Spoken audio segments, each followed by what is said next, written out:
Okay, here we are back at our character state matrix. We've determined which of these character states are derived, which are ancestral, and now we're ready to start on the work of constructing the phylogeny. This is the part where a lot of students mess it up, because your first impulse is to look at this chart and look across it.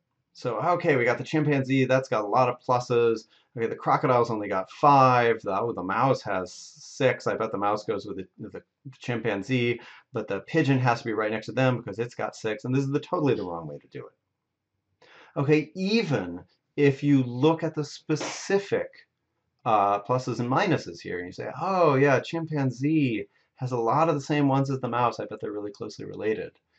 That's likely to be correct, but there are times when it will lead you wrong. The correct way, the foolproof way, of approaching phylogenetic reconstruction is to look at one character at a time. So you only look at one column at a time, and when you're looking at that one column, you ignore the rest. You're breaking down this problem into little steps, and each step is going to give you potentially a piece of information that you're then going to put together into a larger whole. But the reflex, the impulse that students have, is to try to look at the larger whole first, and that can be deceiving. So break it down. Look at each character at a time and then move on to the next. What do I mean by look at each character at a time? We've been looking at the character keratinous scales, but now I'm going to switch gears and take a look at a different character. We're going to look at mammary glands. In this case, most of the species here lack mammary glands. That's the ancestral state, but there are 2 species, the mouse and the chimpanzee, that have mammary glands. What's the inference that we can draw from that? Well, we draw the inference that they belong together in a clade. That's what this character is telling you. It's telling you they belong in a clade because they have a common ancestor that first evolved mammary glands. And that common ancestor is not shared by any of these other species. Okay, that's the information you get from looking at this character. Whenever you have 2 or more species that have a derived trait in common, that shared derived trait has a special name, and it's hideous, but here it is. It's called a synapomorphy.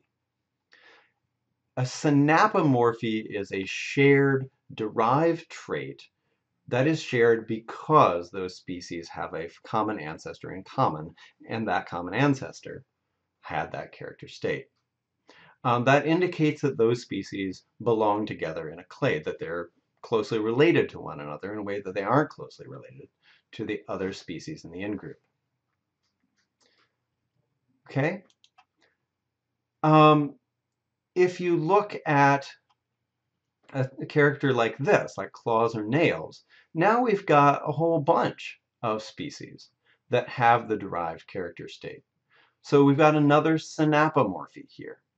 And again, that implies that these species all inherited that character state from a common ancestor that they do not share with the other species that have the ancestral character state.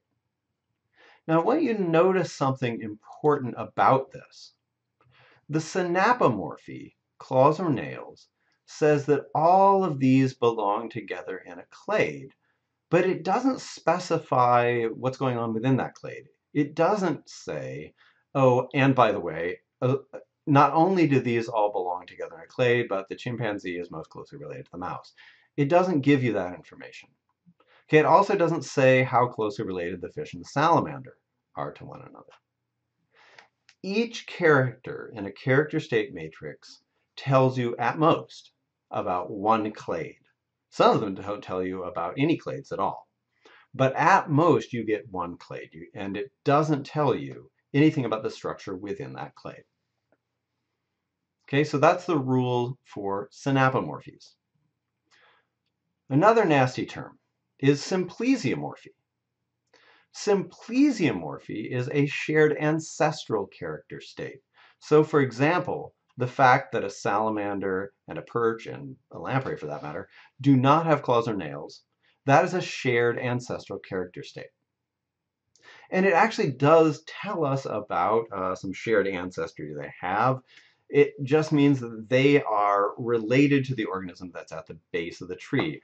The reason that the fish and the salamander don't have claws or nails is because they inherited that absence of claws or nails from the common ancestor at the very root of the tree. They share that ancestry in common. Well, okay, we knew that. We knew that all of these species belong together in a group, a clade.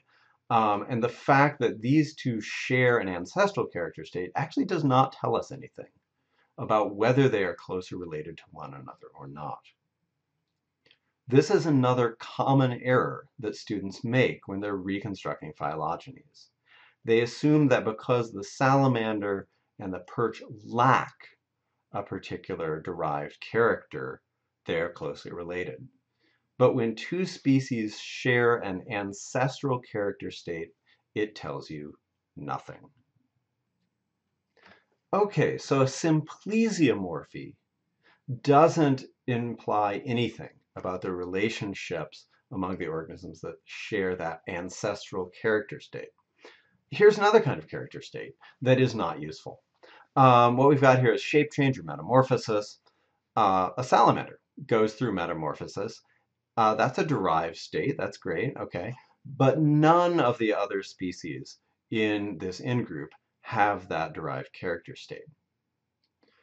All this really tells you is that the salamander is different from all the others, that it has some evolutionary history that is not the same, or is not shared with any of the other species.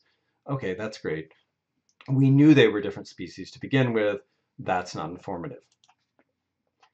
So, all right, we know the salamander is off by itself. These aren't. That's what's called an autapomorphy. It's a derived character state which is not shared between species. And you can basically just ignore those. They aren't going to tell you anything useful. Okay, so far so good, right? Not quite.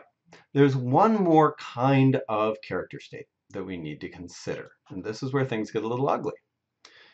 Here we have warm-bloodedness. Okay, there are 3 species that are warm-blooded. That's a derived character state, we know, because the lamprey doesn't have it. They all share that, and therefore, according to that character, they belong in a clade.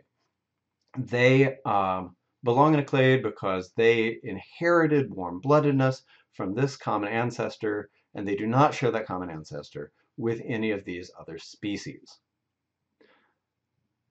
Okay, let's take a look back at, we happen to know in this case, usually biologists don't get to do this, but let's take a look back at the evolutionary history that we walked through back when we were starting to talk about these vertebrates.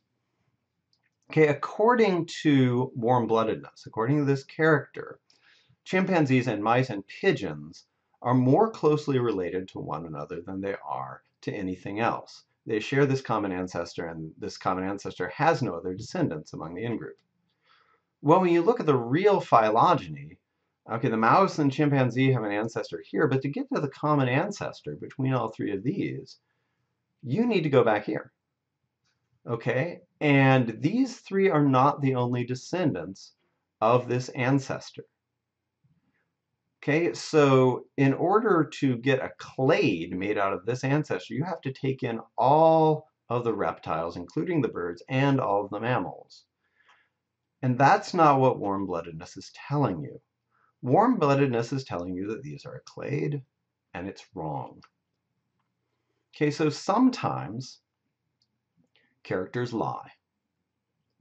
This is what's called a homoplasy. A homoplasy is a derived character which is shared by multiple species, but not because those species inherited that character state from a common ancestor. Basically, a homoplasy is a fake synapomorphy. It looks like it's telling you something about the common ancestry of a group of species, but in fact it is misleading you. So while an autapomorphy doesn't tell you anything and a simplesiomorphy doesn't tell you anything useful, a homoplazy is worse because it will actually try to lead you into the wrong direction. It will lead you to incorrect conclusions about the evolutionary history of your group of organisms.